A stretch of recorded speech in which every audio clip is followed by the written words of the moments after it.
Easy sir. 54 వరుస సరి సంఖ్యలు, వాడు ఏదైనా ఇవ్వనియండి సార్.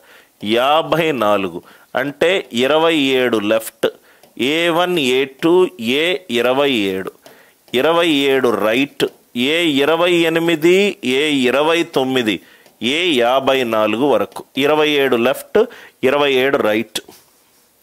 ఇది ఎంత ఇచ్చాడు? మిడిల్ వాల్యూ 93 ఇచ్చాడు. వరుస నంబర్లు ఏమన్నాడు? సరి సంఖ్యలు అన్నాడు. 93 ముందున్న సరి సంఖ్య ఏంటి? 92. 93 తర్వాత ఉన్న సరి సంఖ్య ఏంటి? 94. 27 నుంచి వాడేమన్నాడు? రైట్, గరిష్ట సంఖ్య కనిష్ట సంఖ్య. 27 నుంచి 1 వరకు వెళ్ళాలి. 27 నంబర్లు వరుసగా రాస్తే ఎన్ని గ్యాపులు ఉన్నాయి? 26 గ్యాపులు ఉన్నాయి. ప్రతి గ్యాప్ వాల్యూ ఎంత? ఇది సరి సంఖ్య కాబట్టి 2. 92 మైనస్ 52 40, ఇదంతా రైట్ 40. నా ఇక్కడ చూడండి సార్, ఇదేమవుతుంది? 94 ఎన్ని గ్యాపులు ఉన్నాయి? 26 ఇంటూ 2 రైట్ 52 146. ఇది కూడా మీరు చేయాల్సిన అవసరం లేదు. రైట్, కనిష్ట సంఖ్య ప్లస్ గరిష్ట సంఖ్య డివైడెడ్ బై 2 ఎంత అవ్వాలి? 93 అవ్వాలి. 93 2s are ఎంత? 146. యూనిట్ డిజిట్ ఎంత ఉండాలి? రైట్ 146. 50 గరిష్ట సంఖ్య కనిష్ట సంఖ్య అడుగుతున్నాడు.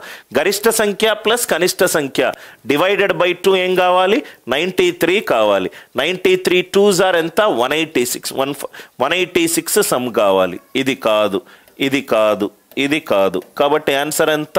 40 and 146. 40 and 146. ఇక్కడ చూడండి sir, smallest number plus largest number, left side నుంచి మొట్టమొదటి వాల్యూ కనిష్ట సంఖ్య, రైట్ సైడ్ నుంచి మొట్టమొదటి వాల్యూ గరిష్ట సంఖ్య డివైడెడ్ బై 2. ఇది సగటు కావాలి అంటే 93. 93 2s are ఎంత? 186. ఇదేమో 186 కాదు, ఇదేమో 186 కాదు, ఇదేమో 186 కాదు. కాబట్టి దీని వాల్యూ ఎంత? 186.